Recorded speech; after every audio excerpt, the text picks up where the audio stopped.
என்ன மாதிரி கண்டிஷன்ல இருந்தால் இந்த பரக்கத்தை நம்ம அடைய முடியும்? நபிகள் நாயகம் ஸல்லல்லாஹு அலைஹி வஸல்லம் சொல்கிறார்கள், ஃபமன் அகதஹு பிஸகாவத்தி நஃப்ஸின் பூரிக்க லஹு ஃபீஹி.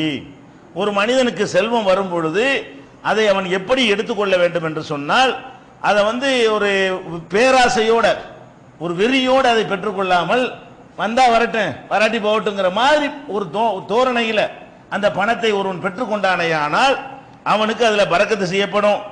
அதுலயே மூழ்கி போய் எப்போ வரும், வந்துருமோ, இன்னைக்கு வந்துருமோ, சாயந்தரம் வந்துருமோ, நாளைக்கு வந்துருமோ, 1000 வந்துருமோ, 2000 வந்துருமோ, இப்படியே நினைச்சுக்கிட்டு ஒரு பொருளை போய் ஒருத்தன் பெற்றுக்கொண்டானேயானால் அவனுக்கு பரக்கத்து செய்யப்படாது.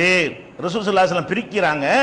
செல்வத்தில் எப்போ பரக்கத்து வரும் என்று கேட்டால், அந்த செல்வத்தை அதனுடைய இடத்துல வச்சு, நம்மளை விட அது சிறந்தது இல்லை, உலகத்தினுடைய எத்தனை இன்பங்களை விட அது மேலானது கிடையாது அப்படிங்கிற எண்ணத்தோட அது வரும்போது என்ன செய்யணும், அது என்னமோ பயங்கரமான ஒன்று கிடைச்ச மாதிரி அப்படி போய் ஏங்கிட்டு போகக்கூடாது.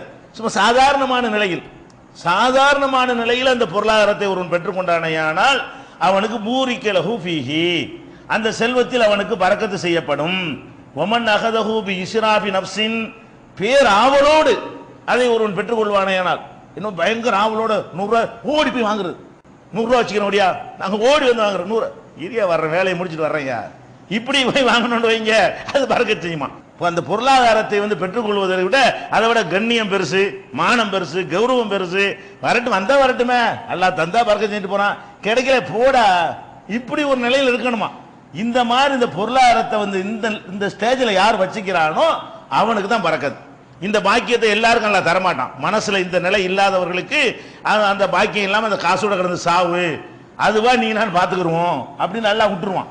அதனால நம்ம என்ன செய்யணும், அந்த பேராவல் கொள்ளக்கூடாது. ஒரு ஆசை இருக்கலாம் அப்படி வச்சுக்கணுமே தவிர, ஓவர் அதில் போய் வெறி கொண்ட மாதிரி நம்ம அலைஞ்சு போய் அந்த பணத்துக்கு அலைஞ்சோம்னு சொன்னா, அப்படி அந்த பணத்தை பெற்றுக்கொண்டோமையானால் நமக்கு என்ன செய்யாது, அதுல பரக்கத்து கிடைக்காது.